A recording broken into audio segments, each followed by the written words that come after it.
I do walk down here most of the time. God made me as tall as He wanted me to get. No lie. My dad actually inspired this first part. He was talking about the favorite verses this morning. And so I was trying to think whenever he talked about that with the opening, what my favorite verse was. There's so many that come to mind. And with the mission on my mind, there's one verse that comes right to me, and it's kind of, I don't even think of it as a verse, I think of it more of a life motto for me, kind of my motivational, my theme song, I guess. And it's in Psalms chapter 40, verses 1 through 3, and I think with the mission field especially, this verse holds a lot of truth. It says, I waited patiently for the Lord, and He turned to me and heard my cry for help. He brought me up out of the desolate pit, out of the muddy clay, and set my feet on a rock, making my steps secure. He put a new song in my mouth, a hymn of praise to our God. Many will see and fear Him and put their trust in the Lord. I think that's so important because I think so many of us in our lives, whether we want to admit it or not because of that pride thing, or whether or not we just want to forget our past, I think so many of us were in that desolate pit, we were in that clay, we had that thing holding us down. We had that thing that was always dragging us back. And then whenever we got out, we had that song in our mouth. God gave us that new taste. He gave us that sweet aroma. He gave us that awesome feeling of doing these great things. You're out, you're standing on that rock, you feel secure. Whenever you don't have God, most of you guys know, you just have that feeling of insecurity. You feel like you can't do anything. Rob talked about it a little bit today. Whenever you get rid of your friends and you're trying to do the right thing, it feels like there's nothing out there. There's no one there to help you. But this verse here reminds you that your feet are on the rock. You have to look at the foundations that you've set for yourself and use those for your motivation. Use those for the things that keep you going. If you look at the first slide up here,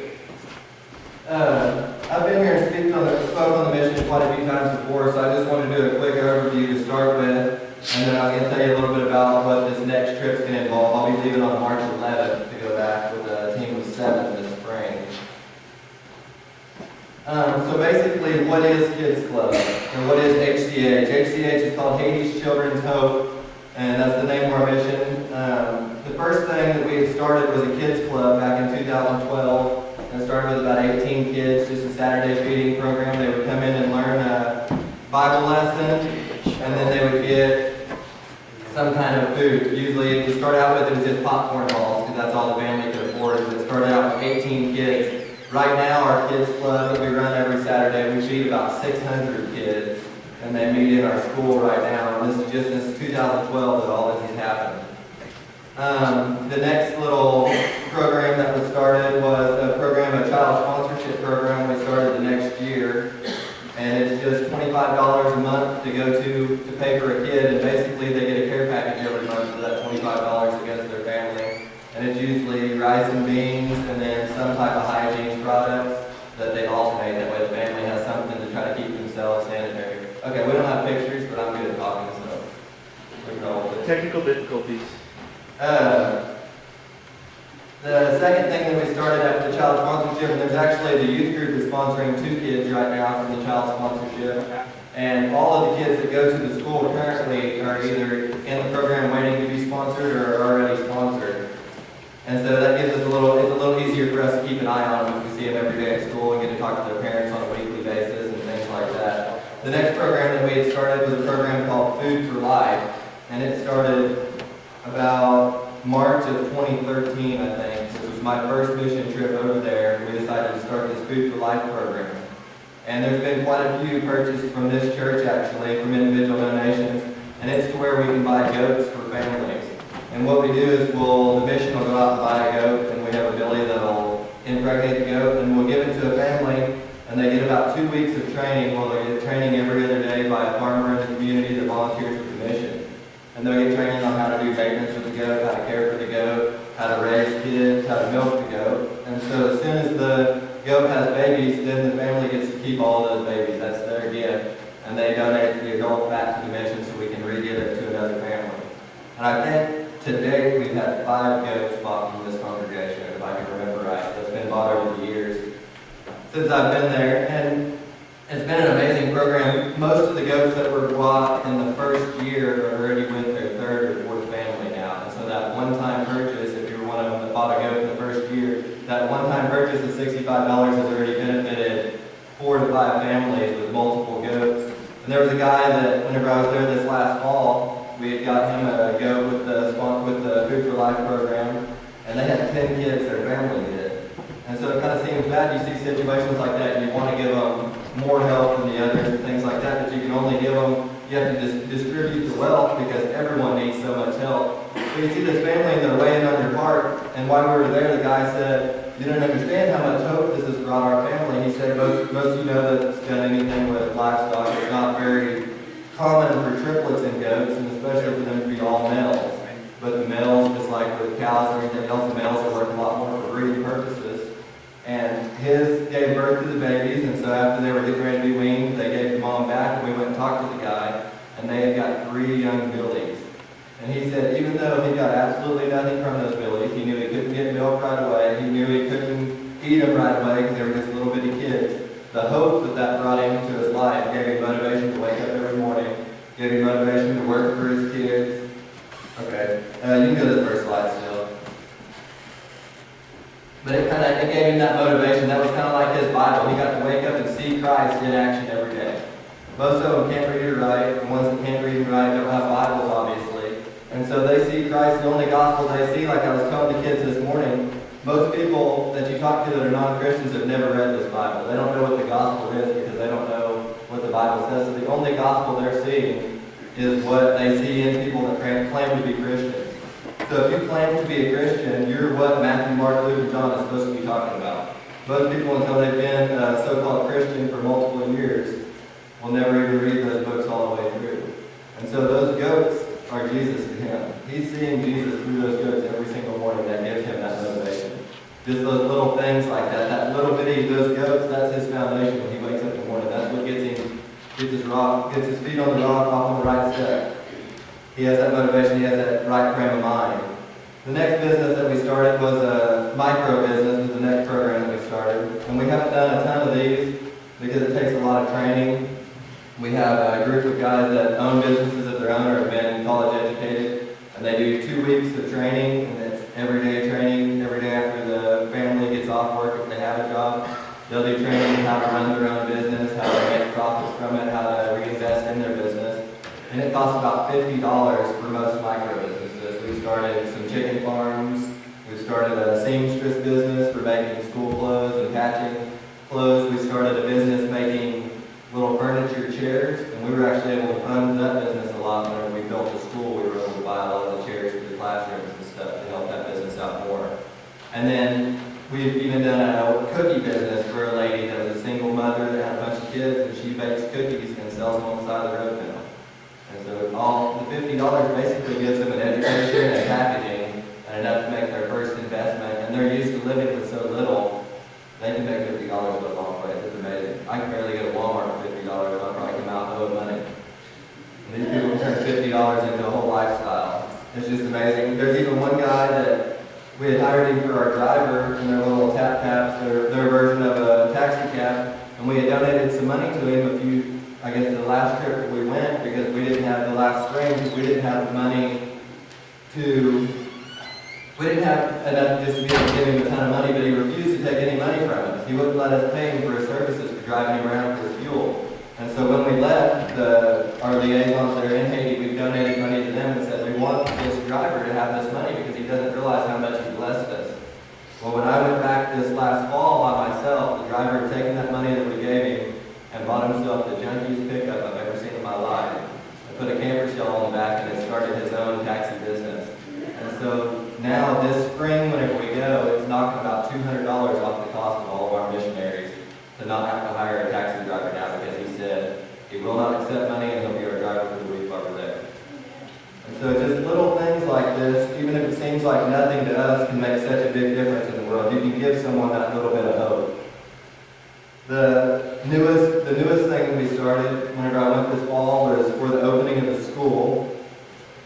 The main focus of the school, we've stayed 100% funded from the U.S. or from donations instead of the Haitian government, so they can't control what we teach. So our Bible curriculum is the number one thing that we teach. Everything that we teach has Bible application for life. All of the kids actually get a meal every day if they come to school. They're guaranteed to get one meal, and lots of kids, that's the only meal that they eat. We've started an art and a music class in the school, and so lots of the kids are getting to do artwork. Whenever I come back after March, I'm supposed to have a lot of artwork to bring back with me from the kids and the music class is going really well. During the summertime, the school will get closed down just like ours do during the summer, but this summer, if God's willing, hopefully I'll be able to be in Haiti a little bit more and get our VOTEC off and going. We're trying to get a VOTEC started for this summer. We've got a mason that's willing to teach some classes. We've got a music director that's wanting to teach some music classes for people.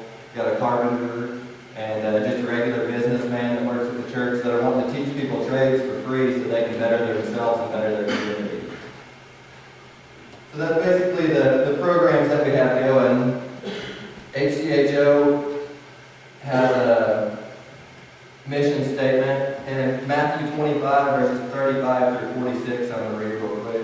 And these verses basically is what inspires the mission. These verses here is what the mission statement and the foundation of the mission is based off of. It says, "For I was hungry, and you gave me something to eat. I was thirsty, and you gave me something to drink. I was a stranger, and you took me in. I was naked, and you clothed me. I was sick, and you took care of me. I was in prison, and you visited me." Then the righteous will answer him, "Lord, when did we see you hungry and feed you, or thirsty and give you something to drink? When did we see you a stranger and take you in, or without clothes and clothe you? When did we see you sick or in prison and visit you?"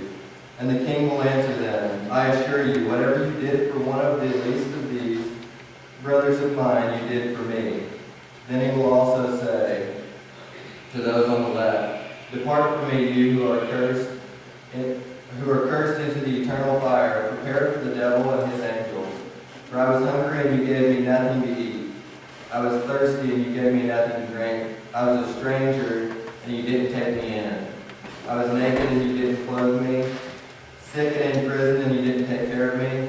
And they too will answer, "Lord, did we see you hungry or thirsty or a stranger or without clothes or sick or in prison and not help you?" Then he answered them, "I assure you, whatever you did for one of the least of these, you did not do for me either."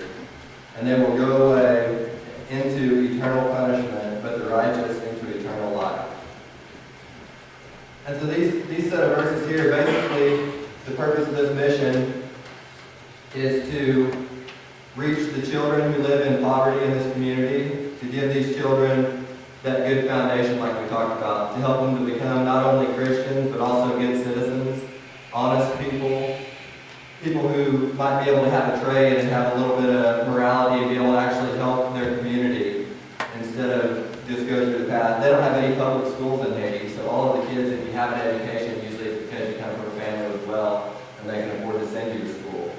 Even our school, with it being a mission, most of the mission schools still cost quite a bit of money to go to.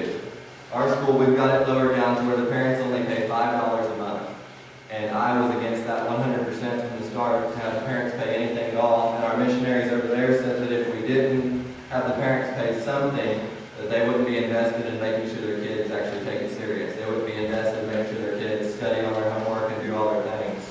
But with the feeding program and the sponsorship, now all the new kids in the sponsorship program will be kids from the school. And so even though the parents are giving $5, now they're getting this care package to their house every month. They're also getting, their child will get sponsorship presents and new clothes. They'll get this hope that their kids will bring home from them to school. They might be eligible for one of the other programs, the Food for Life programs or one of this. So them just making a small investment, just like the Lord calls us to do. Them making that small investment into their lives, then they can see the benefits coming back to them. Okay, you can go to the next slide. So this is what's new since I was here last. We had Christmas at the school. Their weather was a little bit different than ours. But the kids, they still were going to school through Christmas. Their country, their national religion is voodoo, so they don't get a Christmas break. Voodoo doesn't celebrate Christmas, so they get their religious holidays. They're centered around the voodoo religion. And so it's kind of strange, different things like this. A lot of people in their culture never really celebrated Christmas. And so the kids would they got to sing some songs, and they got a few different things to play with, and they got some food. Next slide. Here's some of the kids receiving their gifts, and the food, you can see it's still just the rice and beans like they usually get. It's pretty cheap and pretty nutritious, but they got a couple of pieces of candy.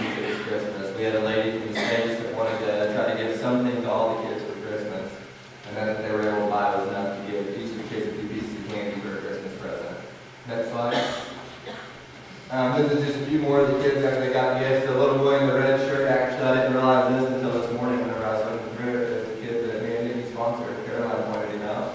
I wasn't paying attention. But, and him, just looking at him, if you guys remember 2 years ago, whenever we first started talking about the mission here, the pictures that we had of little Guido, he was just starving to death. He had a big belly then, but it was because of the malnourishment.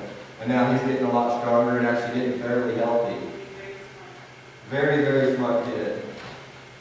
We actually got to talk to him at Christmas this year, which was really cool. It was the first time he ever used his cell phone. He's 9 years old. First time he'd ever held a cell phone in his hand. I just thought that just blew my mind. I thought, my 5-year-old uses his cell phone about every day, playing a game or something. And when he's 9 and never even held one in his hand before. Next slide. This is the kitchen at the school right now. This is one of the projects that I'm going to try to tackle whenever we're there. Obviously, it's a tropical island. It's right kind of in between Cuba and Jamaica is where the island's at. And so they get a lot of tropical storms during the fall. Whenever I'm there, it usually rains at least 3 hours every day. You can pretty much count on it. You're getting a couple hours of rain with tropical storms. And so right now, all we have is a wooden post with a tin roof over them. And the ladies sit around the fire. That's their fire pit where they cook for 95 kids school lunches every single day. They cook for 95 kids on that. And they've got a little plywood serving table. And so hopefully whenever I go, we'll be able to come up with resources to at least get it closed in so if it's poured down rain, they can keep the fire going and keep the kids fed. It'll make their conditions a little easier. We've had to hire someone that comes in an hour before school every day and an hour after school every day to unload all the kitchen equipment and the knives and all that out of the classroom and put it in the kitchen so they can use it, otherwise it gets stolen every night. And so we have a guy that's basically a mover that gets paid every morning to move stuff out into the kitchen for the ladies to get ready and then put it all up at the end of the day. And so just little things like that that we don't even think about. And it's not that they're bad people why you have to worry about the theft. It's really just creatures of opportunity. If you're starving to death and there's a piece of bread sitting there, you're probably going to take it. That's just how life works. And so you have to, locks only keep honest people honest. That's what I've always been told all my life. And so this is just helping the honest people stay honest. Just keeping the stuff put out there. If we're able to get a kitchen and get it organized and built, it'll really help the kids out quite a bit. And this is where we do our feeding program at too. So on the weekends, there's about 600 kids getting fed out of the kitchen instead of just 95. I actually had to eat out of the kitchen last time I was there. I had the nastiest spaghetti of my life. A couple of noodles with a cup of ketchup poured on top. Pretty gross. Next slide. This is the USS Comfort. This actually came right before, it was there right before about the time that I was getting there this last time. I didn't have any good pictures of it last time, so we didn't talk about it much. There was a friend of mine whenever I was in the military actually that had just been, like we talked about, You Are the Gospel. He just happened to see on Facebook pictures of me in Haiti. And he's a supply sergeant for one of the admirals on the USS Comfort now. And they were doing a Caribbean tour, and he said, hey, we're about to go to Haiti. We have no idea where to drop this stuff off at. We have to give it to some NGO, some non-government organization here, and they want us to spread it out. And so just for me putting a few pictures on social media, and I don't even mess with social media very much, it showed the gospel through the things that we were doing. And so a few months after that happened, the USS Comfort showed up. You can go to the next slide. They brought their Navy band with them. They're huge on music in Haiti. They love music, they love playing. Every night after work, we'll all sit around a campfire, around a candle, and they'll play all sorts of music. Just kind of a big family gathering, and so they thought it was really cool for the Navy band to get up there. The Navy guys said they'd never hiked the hill that big in their life, carrying all this stuff up. And so they thought that was really awesome, the Navy guys playing with them. Next slide. They also brought a hygiene team and a dentist team. They donated over 1,000 toothbrushes and tubes of toothpaste and floss. And they gave a hygiene clinic to the kids and helped them clean their teeth and gave an inspection. I think they did like 3 or 4 extractions is all they were able to do. They did a lot of hygiene and passed out and taught the kids how to take care of themselves. Next slide. Here's some more of the Navy doctors. Just looking into the people, giving inspections to the kids, checking them out, just to see how healthy they are. And most of these kids have never seen a doctor before in their life. The doctor to population ratio in Haiti is 1 doctor for every 10,000 people. So most of these people never have seen a doctor. Most of them probably won't ever see a doctor as long as they live. And so it's really amazing for them, even just something as simple as personal hygiene, how much that can change someone like that's life. Here's the Navy. They went down to the water with some of the kids. You can see the water from the mission looking down the mountain. And so they went down there just to kind of hang out with the kids and kept playing. They said anywhere that those Navy guys went, the kids would just follow them around so they never would put their instruments up. And so they said it looked like a big parade everywhere they went, just marching around. All of those boxes there are filled up with shoes that were donated by some rich guy in California and bought out a Skechers factory that had made a bunch of Crocs and donated them to the USS Comfort. And they gave 300 pairs of those tan Crocs, Skechers Crocs to the mission. And then about 8 of those little green soccer balls are never flat soccer balls that won't deflate. So the kids can beat it up, do whatever they want to it. And then they brought 2 boxes of school supplies with them as well. And so that's what I was trying to explain earlier about being the gospel. I did nothing special. All I was doing was probably selfish things, posting pictures of how much fun I was having on my trip in March. And he happened to see that, me trying to be selfish and letting God, and he let God work through it. Just by being proud of the things that you do, just by being proud of the accomplishments and the things that you do for God, can encourage others to do the same thing. Next slide. This is something that's new to the mission also. New ways to witness at the mission. We finally got our water well. We had to drill about an extra 150 foot deeper than we were planning on, since we're on the mountain. It cost us about an extra $5,000 than initially estimated. But we do have water now. And that's really important for where we were at for construction. It'll save us a lot of money in the future for the school. It gives the kids clean water that they can drink and wash with. We weren't having to haul water up by motorcycle every day for the kids just to wash their hands and to make food with. They'd have to haul it up just a 5-gallon bucket at a time. And so now we've got a water well, and so now it's open to anyone in the community. And we've got 2 plaques with Bible verses on it that we bought and mounted on the well. So anybody that comes up to the well to get water will have to see their Bible verses when they get up there to pump. And so that's one of the ways that we're witnessing. But also, it's right next to the school. And so anytime they're there, they might hear kids speaking or teaching or preaching, or they might get witnessed to by somebody else. And it's helped the community so much that they're seeing hope in the mission. You had to walk about 1.5 miles from the school to the next place with clean enough water to drink. You could go about a half a mile and get water for washing your clothes or for cooking with if you were going to boil it down. But just to pump water and drink it, you had to walk about 1.5 miles. And I think there's only one person in the Montano community that I know that has a personal vehicle. The only other ones that own vehicles are the ones that own that business. And so most of the people, that's their kids' job. The dad will go to work, the mom does the house stuff, and their kids, from the time they're about 6 or 8 years old, they'll start making that 6-mile walk to get charcoal or to get water. So just imagine, boys, every morning you wake up, you gotta go to school, you gotta get dressed early, you gotta walk 1.5 miles and get water and bring it back, so whenever you get out of school, your mom can have lunch there for you. Think that'd be fun? Probably not. I don't know what 1.5 miles now. Unless I'm hungry. But this next picture, these are some more pictures. This is of them drilling the water well. It took us about 2 weeks. They were supposed to drill the well while I was there, and because of the rainstorms, they couldn't even get the truck up the mountain. They had to wait about 2 weeks after it rained before they could get the drilling rig up the mountain to drill the well. Next slide. This is showing some of the people working, showing important foundations and the forms. The company that we used for building the water well was actually a company called Water for Life, and it's a Christian organization. And you can fill out an application for them and buy the wells from them, and all they ask is that they can put one scripture on. So we let them put scripture on the well, and then we did too. And then if you let them test the water and make sure it's sanitary and do all their water treatments and stuff to it, then they'll pay for half the well. And so even after the extra $5,000 added on, it ended up only costing us about $5,000 to drill the well, because we let them do their water testing and make sure it's safe to drink and put their plaque on there. And so it's really good to get to work with the other missions too, and to try to get to help each other out. Kind of shows other people what Christians really are. It amazes me how often, whenever I go to these countries, I always try to have meetings with other non-government organizations, other missionaries, to kind of see how how they're doing things, to see if there's anything I can help them with or anything they can help me with. And it amazes me how many of the missions won't work with anybody else. They won't work with any other missions because they assume that everybody's just looking for a handout. And they don't want to do it. And it just blows me away.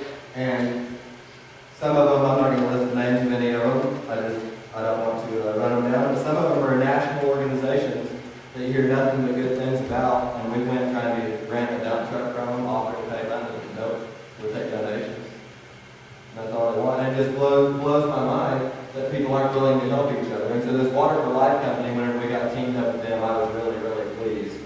How willing they were to work with us. The more things that we did that was going to make a benefit God, we made it where it was an open well. That's one of their things. It has to be open to the public. They don't want a well that you're drilling just be selfish and use it for yourself. And so that was really good to get to team up with other Christians that might have a little bit of a different mission plan, but ultimately we're working for the same goal. Next slide. That's it. That's it? Okay. On this trip coming up, I've had some people from this church interested before in going, and I've had people ask me a lot, well, what kind of trips do you do? What do you plan on doing at your trips? And one thing I had to explain to them is, I don't plan the trips. I let God plan the trips.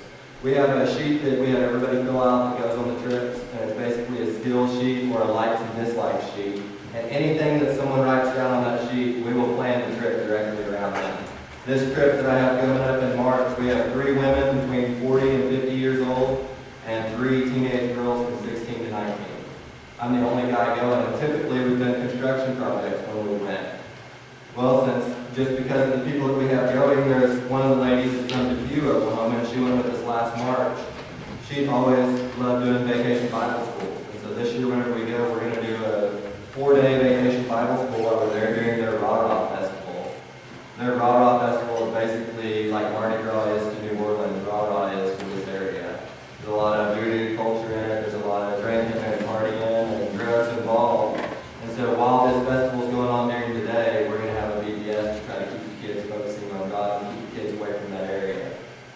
And this is what the women will be doing. I told them that I could teach, I could do whatever they wanted me to do with it, or I could do my own thing. And so they've got me teaching 2 of the days, and then the rest of the time I'm in charge of figuring out something to do with the kitchen. So I don't know what I'm going to do with the kitchen, but I'm going to figure something out whenever we get there where they can cook not outside. And so there's lots of things just depending on what your skills are. The Navy guys, we had no idea that they were bringing a dental clinic until they got there, and they said, we have all this dental stuff, what can we do? Well, if God sent you here with this dental stuff, by all means He plans on you using it. We'll find a task for you. We'll find an object for you to use it. But ultimately, I just wanted to encourage you guys. I wanted to try to get you guys motivated on missions in general, not just this mission, not just overseas missions. We talked about in Sunday school this morning that a missionary is anyone who goes anywhere to spread the word of God. So if you're going next door, if you're just going outside these doors to see people in your community, you're being a missionary. Just try to have a plan, try to stay focused, and try to let God work. We read that verse to start, Luke 9:23, and it says you must deny yourself daily. That's a big thing. Lots of us only want to go twice a week, Sundays and Wednesdays. That's the only day we want to give up our time for God. That's the only time we want to give up our money. That's the only time we want to give up our energy. How many times have we denied ourselves? How many times have we turned down our selfish feelings and our selfish thoughts to donate or to even donate our time and our energy to something that's benefiting God? How many times have we been a follower, like Luke 9 talks about, where we're actually willing to deny ourselves, give up all of our selfish desires, all of the things that we think we have to be a follower of Christ? Too often we want the gratitude, we want the recognition, we want all these things, but ultimately it's about God. Matthew 7:21 says, not everyone who says to me, Lord, Lord, will enter the kingdom of heaven, but only he who does the will of my Father. We must get out there and do something. If anybody has a decision to make tonight, if anyone has realized that they're called into the mission field here or anywhere else and just wants to come up and pray about it, if you're going through anything in your life and you just feel like you need some prayer, you need to get out of that mud, you need to put your feet on that solid ground, we invite you to come forward at this time as we sing.